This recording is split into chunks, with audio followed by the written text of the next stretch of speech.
ঘরোয়া হিসেবে নতুন একটি রেসিপিতে সবাইকে স্বাগত জানাই। আজকের রেসিপি হলো ইলিশ মাছের মাথা দিয়ে কচুর শাক। চলুন তাহলে রেসিপিটা শুরু করা যাক। প্রথমে আমি এভাবে একটা ভালো পরিষ্কার কাপড় দিয়ে কচুর শাকগুলো ভালোভাবে মুছে নিচ্ছি, যাতে এর মধ্যে যে ধুলো বালি ময়লা থাকে সেগুলো যেন ভালোভাবে পরিষ্কার হয়ে যায়। ভালো করে সব মুছে নেওয়ার পর এবার আমি এইভাবে খোসাটা একটু ছাড়িয়ে এগুলো আমি পিস পিস করে কেটে নিচ্ছি।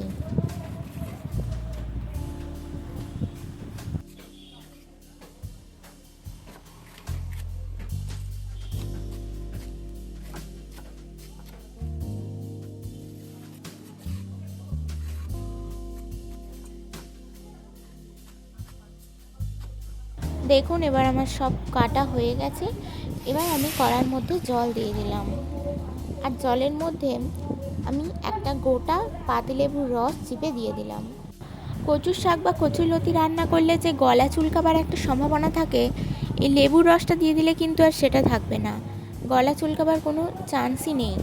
এবারে আমি এর মধ্যে কচু ডাঁটাগুলো সব দিয়ে দিলাম, আর দিলাম 1 চামচ লবণ আর 1 চামচ হলুদ গুঁড়ো দিয়ে এটা সেদ্ধ করার জন্য রেখে দিলাম।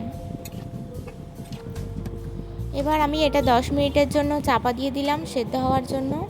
দেখুন 10 থেকে 15 মিনিট পরে এগুলো এইভাবে ভালোভাবে সিদ্ধ হয়ে গেছে। এবার আমি কড়ার মধ্যে দিয়ে দিলাম তেল। এবার আমি ইলিশ মাছের যে মাথাগুলো রেখেছিলাম সেইগুলো ভেজে নিচ্ছি। এগুলো কিন্তু আমি ভালো করে ভেঙে এইভাবে ঝুড়ো ঝুড়ো করে ভেজে নেব। কচুর ডাঁটা ইলিশ মাছ দেওয়ার সময় এইভাবে দিলে কিন্তু তবেই স্বাদটা ঠিকঠাকভাবে আসে। তো দেখুন আমাদের ইলিশ মাছের মাথাগুলো সব ভাজা হয়ে গেছে। এবার আমি কড়াতে আবার তেল দিয়ে দিলাম। তেলের মধ্যে দিলাম শুকনো লঙ্কা আর তেজপাতা, তারপরে দিলাম 5 ফোড়ন। এবার এগুলো একটু ভালো করে ভেজে নেওয়ার পর এর মধ্যে আমি দিয়ে দেব 1 চামচ আদা বাটা আর 1 চামচ জিরে বাটা। ওগুলো ভালোভাবে মিশিয়ে নেওয়ার পর এবার আমি দিয়ে দিলাম লঙ্কা গুঁড়ো, 1 চামচ লঙ্কা গুঁড়ো দিয়েছি, আর দিলাম কয়েকটা চিনির দানা। এবার এটা একটু ভালোভাবে মিশিয়ে নেওয়ার পর এর মধ্যে আমি দিয়ে দিলাম 1 চামচ সর্ষে বাটা।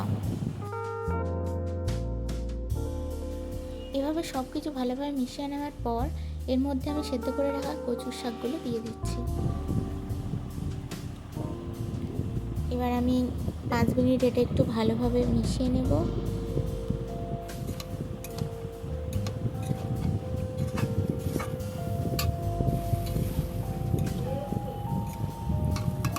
এবার আমি এর মধ্যে দিয়ে দিলাম 1 চামচ লবণ। শাকটা সেদ্ধ করার সময় যেহেতু হলুদ দিয়েছিলাম তাই আর আমি হলুদটা ব্যবহার করছি না। এবার এটা আমি আরও 5 থেকে 10 মিনিটের জন্য চাপা দিয়ে দিলাম। 5 থেকে 10 মিনিট পর চাপা খুলে আবার একটু নেড়ে চেড়ে দিলাম। এবার আমি এর মধ্যে ভেজে রাখা ইলিশ মাছের মাথাগুলো দিয়ে দিচ্ছি।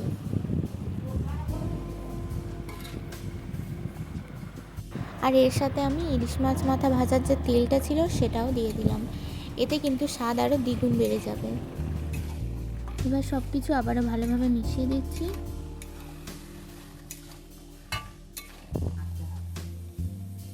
এবার এটা আমি আরও 5 মিনিট ভালোভাবে কষিয়ে নিচ্ছি।